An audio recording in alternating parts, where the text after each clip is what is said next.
Hello everybody and welcome to the second video for Clinical PK. I apologize for this video being a little bit late. I got sick over the weekend and lost my voice. As you can probably still tell, it's a little bit weaker, but I think I'm finally good to record.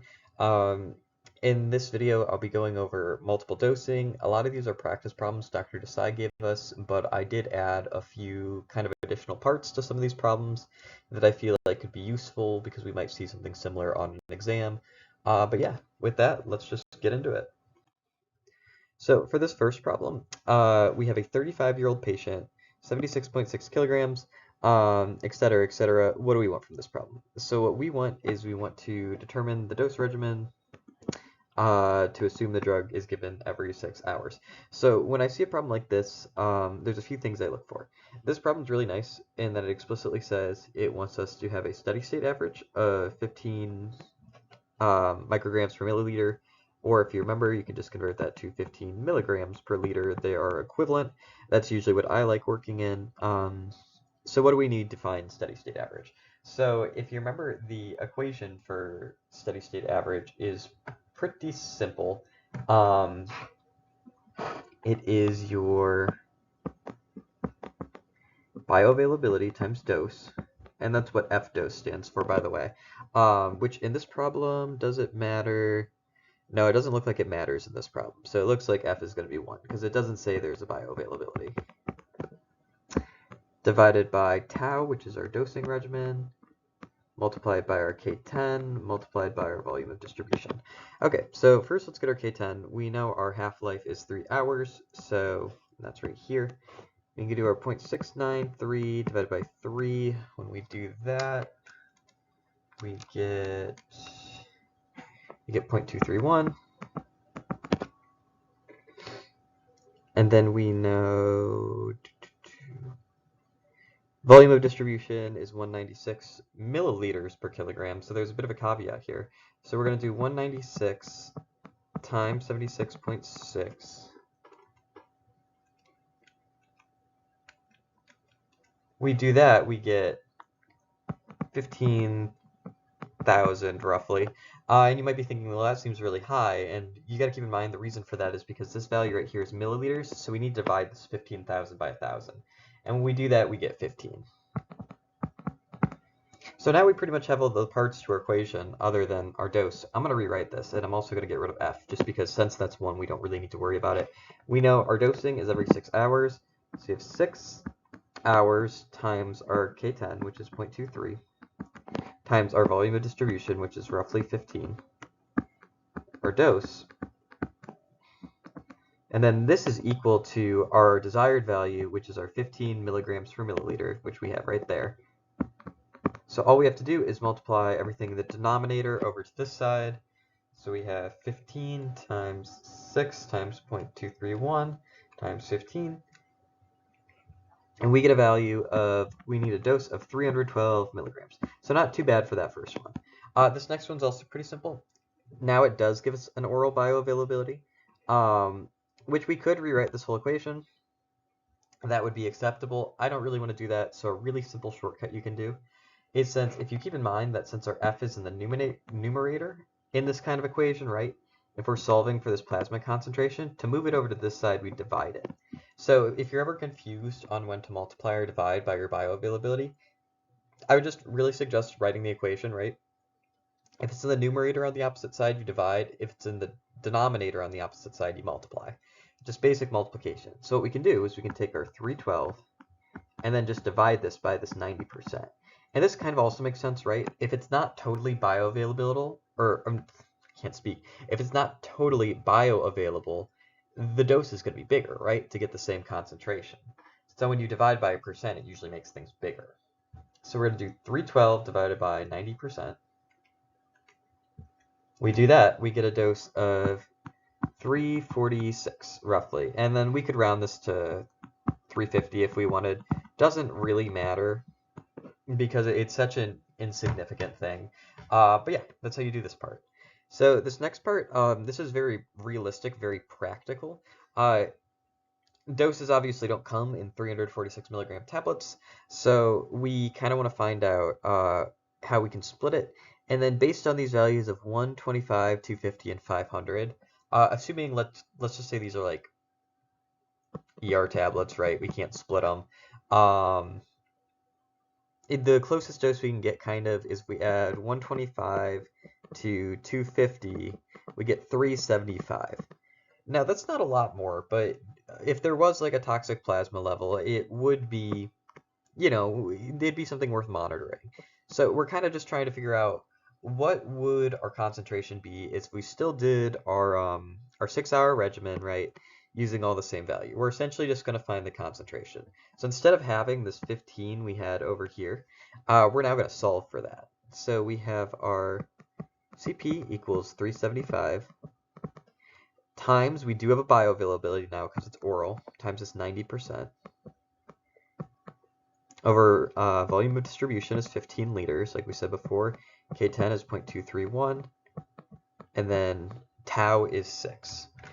So if we plug this into our calculator, we get 375 times 0.9 divided by 15 times 0.231 times 6.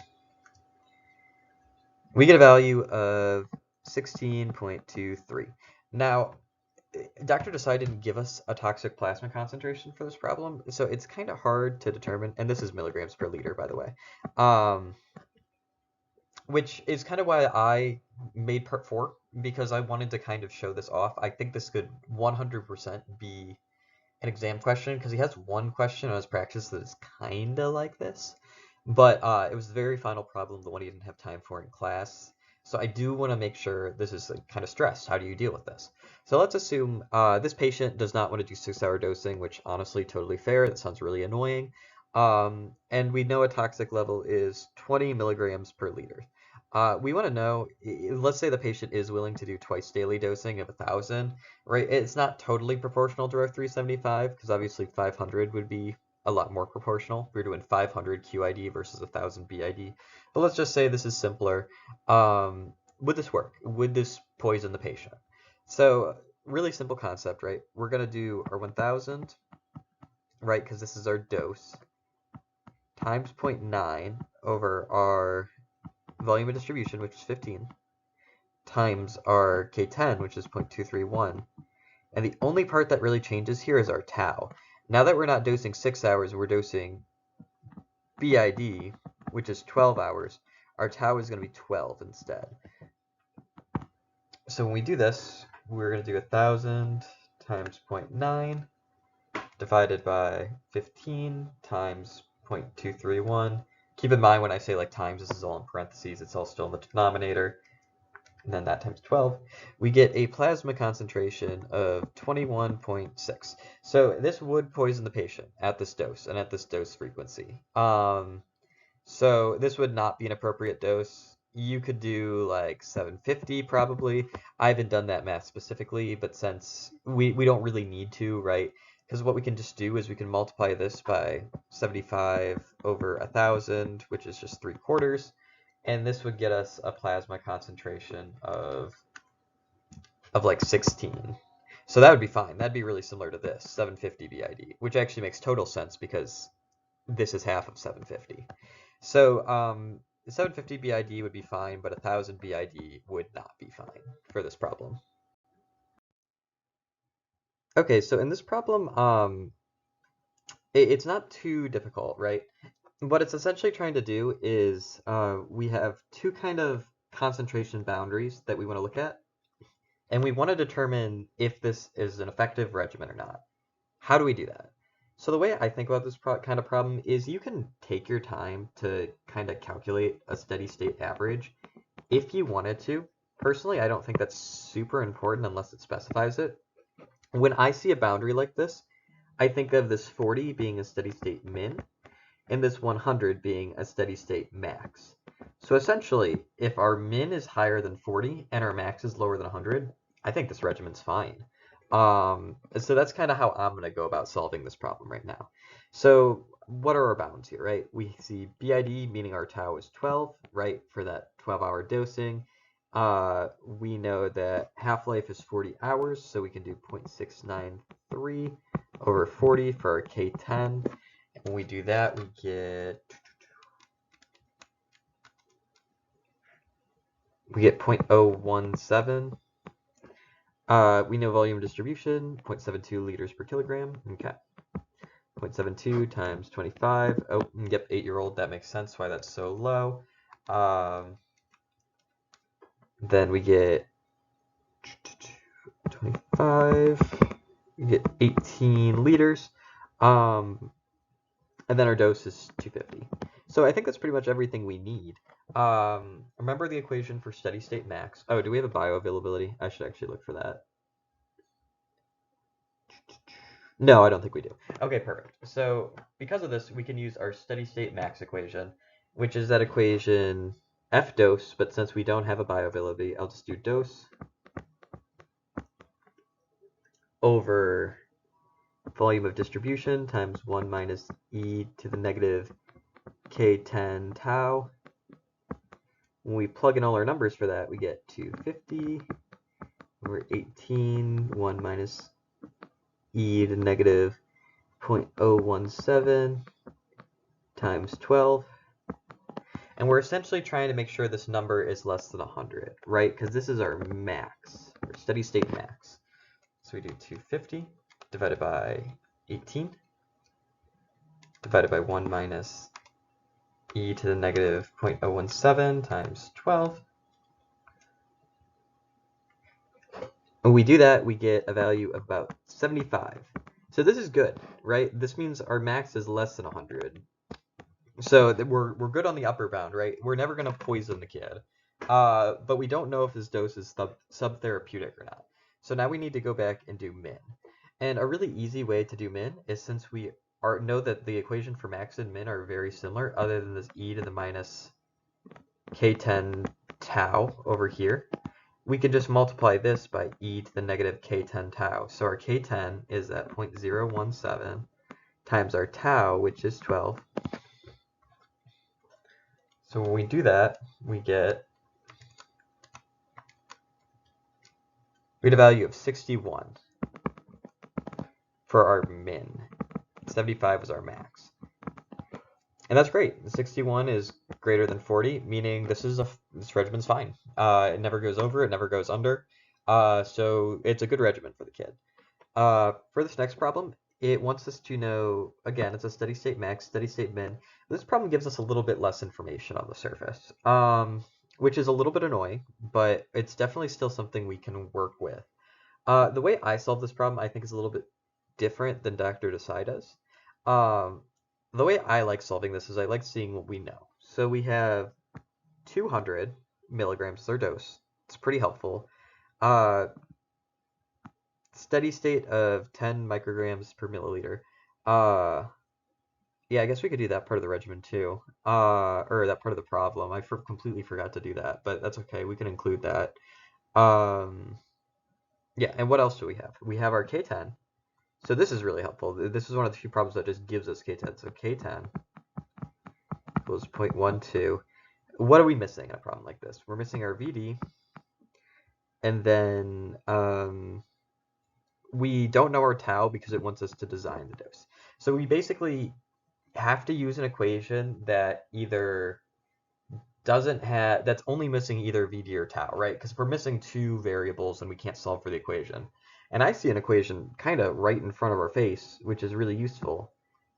It's this plasma concentration. And while this doesn't tell us everything, we can actually get VD from this. How do we do that?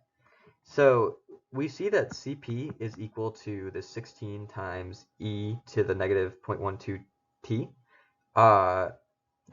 Another equation for Cp, though, is it's our dose over our volume of distribution, right? And this is more of an equation from exam 1, but it's still very useful in a problem like this, because what we can do, right, is, assuming this is like an ideal model, which in PK it almost always is, we're going to assume the drug instantly assumes its volume of distribution, none of it's eliminated.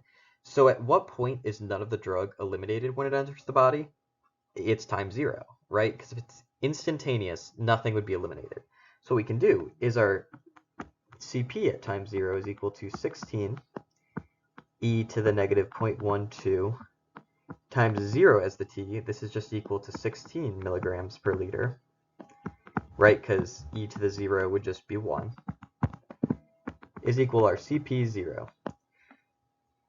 Now what we also know is since Cp is equal to dose over volume of distribution, we know our dose. So right, we have 16 is equal to 200 milligrams over volume of distribution.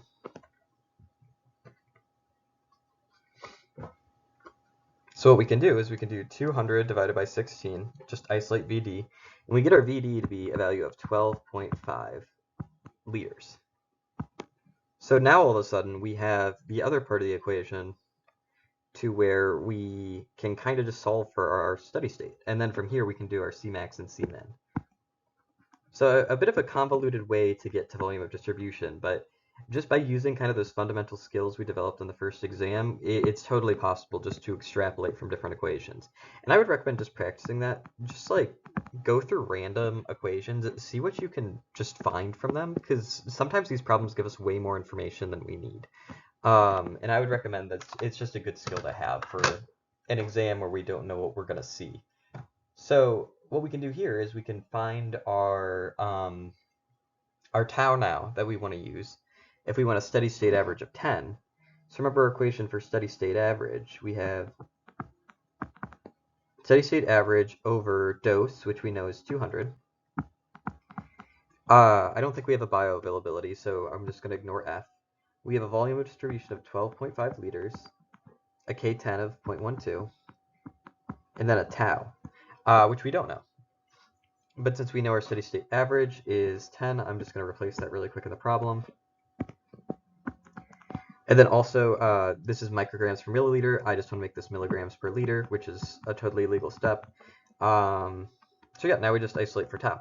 So what we can do is we can do 200 divided by 12.5 divided by 0.12 and then divided by 10. When we do that, we get a tau of 13.3 hours, which is fine. I don't really want to give this drug as 13.3 hours. I want to give it as 12. This will make the steady state average a little bit lower, obviously, because we're giving the drug less often. But again, I don't think it's to a super important extent, so we're just going to roll with this. We're going to use this for our steady state max and min, right? We're just going to do BID dosing because I think that's easier for the patient. You could do it with 13. It wouldn't really change anything other than patient convenience, so if you wanted to solve it that way, that's fine. I just kind of want to emphasize that you can do it either way. So let's do our max dose really quick. So we have 200 over 12.5, this being our volume of distribution, not our tau. So make that clear. 1 minus e to the negative 0.12 times 12. Now this 12 is, there's a lot of 12s in this problem. Oh my goodness. You've got the BID, the volume of distribution, and the K10. Sorry, so this is our K10. This is our tau. And then this is our volume of distribution. But when we do this, this will get us our max dose. 200 divided by 12.5 divided by 1 to the negative, or 1 minus e to the negative 0.12 times 12. And we get a max dose of about 20.96. Then remember, we can just do e to the negative k10, so 0.12 times our tau, which is 12. Then for our min dose, we get 4.96. And again, we didn't have bounds for this problem like we did in the last problem, so it doesn't really matter. These just are the max and min. So max right here, min right here. But yeah, and that's how you solve this kind of problem, right? It's again just kind of equation manipulation, but if you're able to do those steps, I feel like you'll be pretty strong for the exam. For this next part, I'm just going to erase some of this. Okay. We want to know elimination rate constant and volume of distribution. So again, this is another one of those problems where we're kind of looking for different variables just based off an equation. Sorry, I completely lost my train of thought there. And for this, actually, we have these doses up here, right? We have this 250 milligrams. We have 6 hours. These are all fine. I don't want to use most of this information. I solved this problem a little bit differently than Dr. Desai, and I'll show you how. We know our 2 levels that were taken for this drug, right? And something I will do actually, just because I want to show this off, you don't need to do this because it doesn't change the math for this step, but I want to go ahead and do this ahead of time because I think it'll be useful later. We have this 80% bioavailability, meaning that these levels are actually going to be a little bit lower. And how do we know this? Essentially, in this equation, since only 80% of this is theophylline, we know that these levels right here are theophylline levels, or I'm sorry, they're going to be higher for our aminophylline. And this is just another situation where we talked about that F dose being in the numerator. I'm not filling this in, but just essentially if I'll be a little less lazy. I'm going too fast. We have a plasma concentration and we have our bioavailability, right? This is in the numerator. We need to divide this in order to get our true plasma concentration of our drug, our aminophylline. Because even though theophylline is the active, we want to see where aminophylline kind of falls. So if we're dividing by a bioavailability, which is a percent, it's going to raise this plasma concentration in regards to these two. So we're going to have a slightly different range, and that's what I'm going to do right now. So essentially we're going to take this 14 and the 7 and just divide each by 80%. So we have 7 divided by 80%. We have 14 divided by 80%. Now what I'm doing when I do this is it's the aminophylline concentration, which just the reason I do this is just because we're giving a dose of aminophylline. This will just make kind of all our things universal now, right? Our plasma concentrations. So 7 divided by 0.8 or 80% is 8.75. 14 divided by 80% is 17.5. So we'll just write those up here because I'm going to erase them. So these are our max and min plasma concentrations of aminophylline. Why is this important? Well, the equation I'm going to set up kind of utilizes both of these, and it's kind of a tricky equation. Not tricky in the fact that it's difficult, but it's just kind of taking a concept and working off of it. We know that our CP max is or our CP min is equivalent to our CP max times e to the negative k10, right? Because that's how we get from CP max to CP min. It's kind of like, oh, I erased it, but how we got our second part of this problem, right? When we determine that 4, or that 4.96 from that 20.96, or whatever it was, we multiplied by e to the negative k10. And that's essentially what this equation is. And we know our CP max, and we know our CP min. Really the only thing, and we know our tau. Sorry, this is K10 tau. Our tau is 6 hours. The thing we don't know is our K10. But the way we can solve it is we know that our CP min is this 8.75. Our CP max is 17.75, or 17.5, sorry. E to the negative K10 we don't know, so this is a variable. But tau we do know. Tau is 6. So what we can do is we can divide 8.75 by 17.5 just to isolate E. So I'll rewrite this in a second. I'm just going to plug it in my calculator first. So if we divide this side by 17.5, we get 0.5, which is also equivalent to 7 over 14, right? We technically didn't need to do that bioavailability step first. I just enjoy doing it first. We have 0.5 equal to e to the negative k10 times 6, which is tau. Now the way we get rid of e is we take the natural log. So the natural log of 1/2, or in this case, yeah, no, it still works because this is a negative k10. We have negative 6.93. You might recognize that. This is kind of one of the things we use for half-life, is equal to negative K10 times 6. Now I'm just going to get rid of both these negatives, right? Because they don't matter here. We don't, they'll cancel each other out. So now just to get K10, we're just doing 0.693 over 6.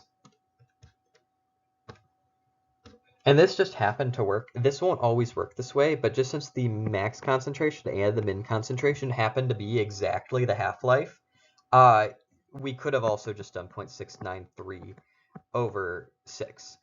But you need to be able to recognize that as the max and min concentration. Again, this won't always be the case. It just happens to work out for this problem. But anyways, that K10 value, we get a value of 0.116. So that's the first part. So I'll just write that up here. K10 equals 0.116. And I will write that in a better spot after I erase all this.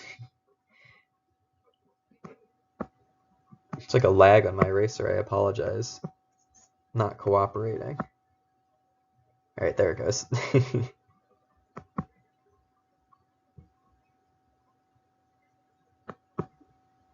All right.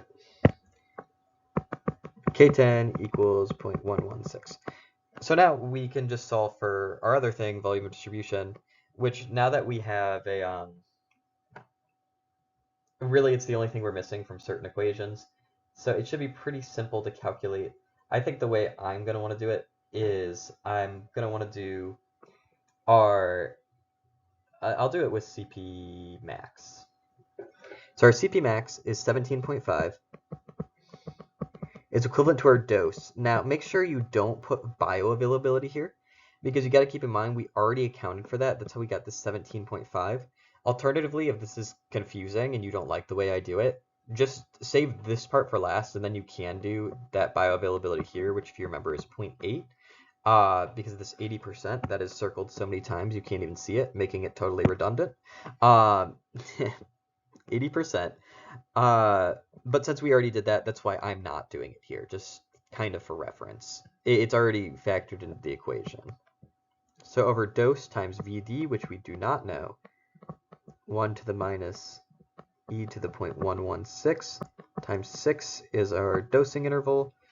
And we also know our dose is 250. So I can get rid of dose here and write 250 milligrams. So now we're just isolating for VD. Can multiply this over to this side, divide 17 onto this side. So we have 250 divided by 17.5 divided by 1 minus e to the negative 0.116 times 6. We get a value of about 28.5 liters as our volume of distribution. And again, Dr. Desai does it a little bit differently than I do. I feel like whichever equation makes the most sense to you, stick to that one and use it, because that'll be what's most useful to you on the exam, especially in terms of time. But this is the way I find to be the most useful. So, yeah. So a patient prefers to take the drug once daily, which again is understandable. I wouldn't want to take a drug every 6 hours. Could you do 1,000 milligrams QD, right? Because instead of 250 QID, which would still be 1,000 a day, could you just take one dose if this is the toxic plasma level? So we can find that. So for this, we're going to use our steady state max equation. And the reason for that is I think whenever I see toxic plasma level, so we'll just abbreviate that as like TPL, think CP max. Whenever I see something like effective concentration, like on the last problem of the homework, that might be a bit of a hint. So we'll just write this as effective concentration. I think CP min, right? So if you see wording like that on an exam, this is what it's looking for. So toxicity is high concentration, efficacy is low concentration. But since this is toxic, we're going to go with our CP max here. That's how we know what to do for this problem. So we're essentially just, well, first we're going to try and erase. All right, there we go. We know that this is our toxic level, and we know everything else, right? So we're basically just trying to solve for our current level and seeing if that exceeds our toxic level. So our equation for CP max is, this time we will need the bioavailability, right? We have F times dose over VD, 1 minus e to negative K10 times tau. So let's start plugging some things in. We know our bioavailability of our dose is 80%. And the reason we are doing the bioavailability now is because we're not basing it off of a plasma concentration like we were up here. We're just kind of solely going from scratch, so that's why we're incorporating it again. I hope that kind of makes sense. Alternatively, what we could do is to ignore it, is we could just divide this 20 by 0.8, which we'll kind of end up doing anyways, but, or, no, sorry, that's not, well, yeah, we could do it that way. So essentially it would be the toxic concentration, is that right?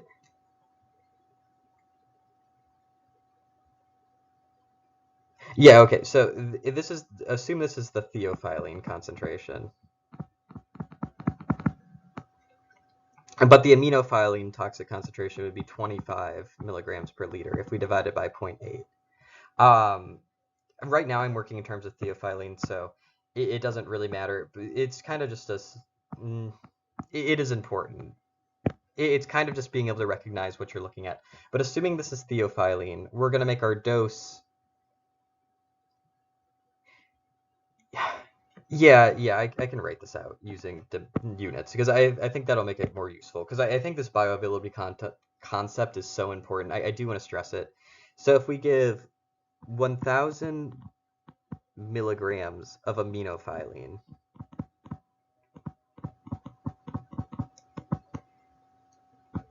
our bioavailability is 800 milligrams, or no, I won't even write it like that. I'll do it this instead. 0.8 milligrams theophylline for, in the denominator, each 1 gram of aminophylline. These units cancel and the aminos, and it gives us theo. So that's what we're doing here. That's how the bioavailability kind of works mathematically, if you were to write units with it. Which again, in this case, it would change our answer, since we are giving 1,000 milligrams of aminophylline. So yeah, okay. But then anyways, volume distribution in denominator 28.5, 1 minus e to the K10, that's negative K10, that's 116, times our new tau, since it's once daily, it's going to be 24.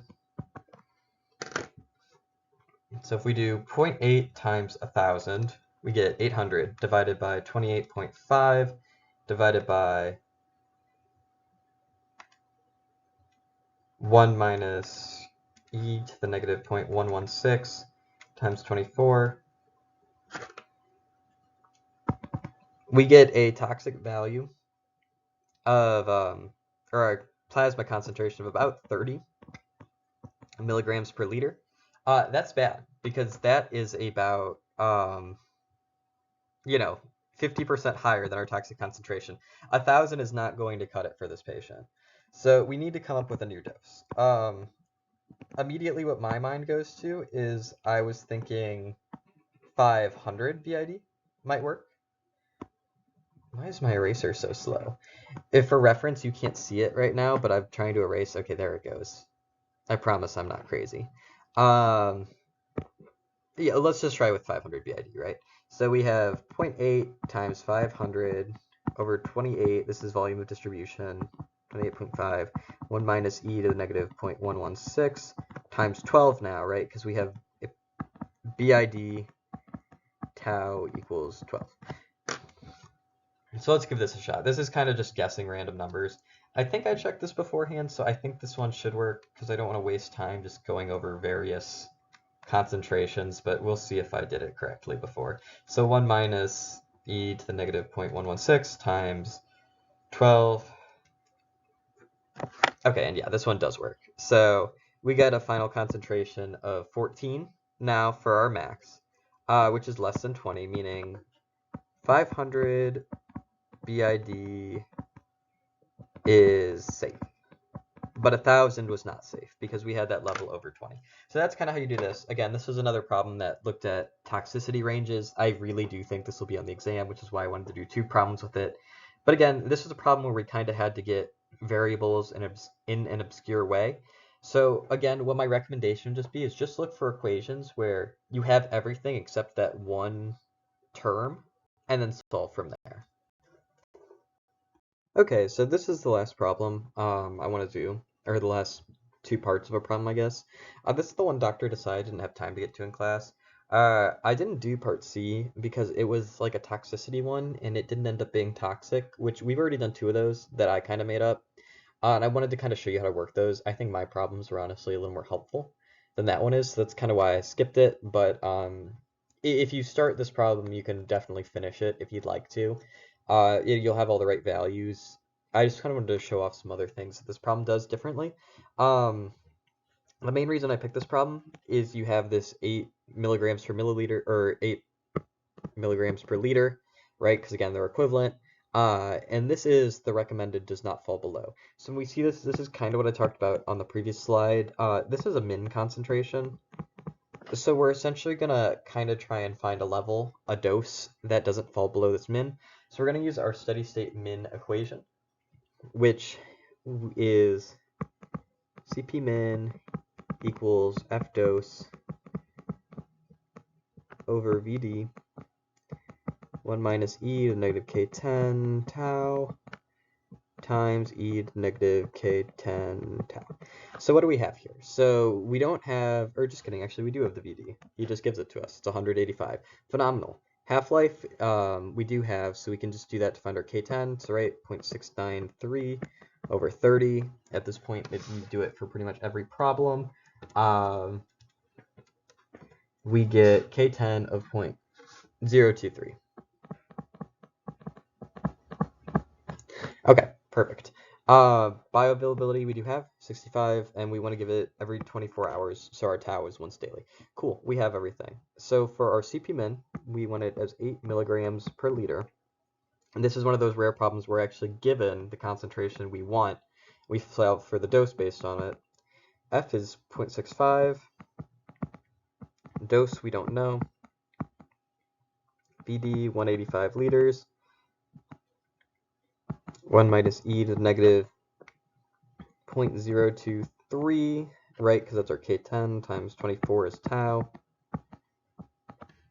times e to the negative, again, k10 times tau, so 0.023 times 24. So essentially we will divide this side by 0.65, we will multiply the denominator, and we will divide by this e to isolate dose, right? Just algebra, kind of an annoying amount of algebra, but I'll do that in my calculator really quick. So 8 divided by 0.65 divided by e to the negative 0.023 times 24 times 185 times 1 minus e to the negative 0.023 times 24.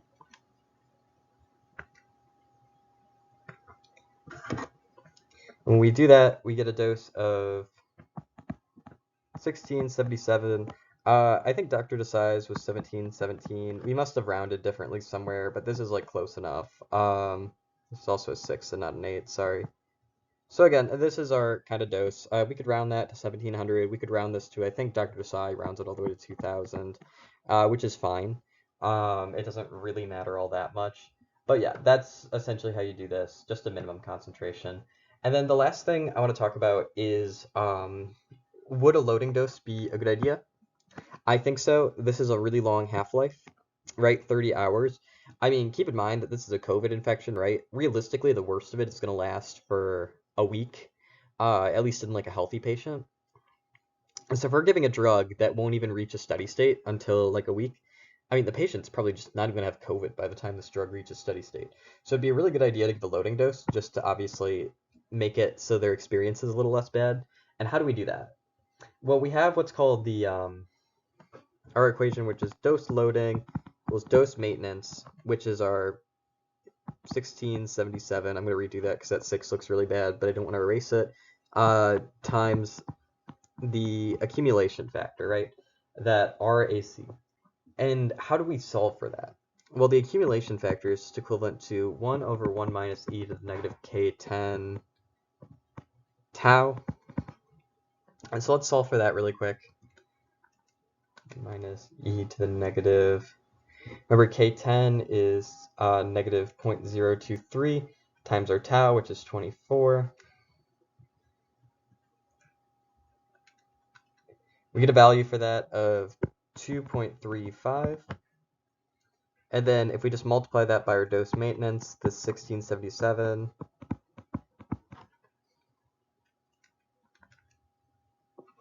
we get a dose of 3,953. Again, we could probably round this to 4,000 milligrams. But yeah, and that's how we do a loading dose. So pretty simple for that one. Really simple formula. It's near the end of the equation sheet, just in case you weren't sure where that one was. But with that, I think that's pretty much everything I wanted to talk about. Again, I really do think we'll see some toxicity problems, so I'd recommend looking at those. I hope this helped with the homework. I hope this helped with some of the practice problems. But yeah, good luck on the exam, guys.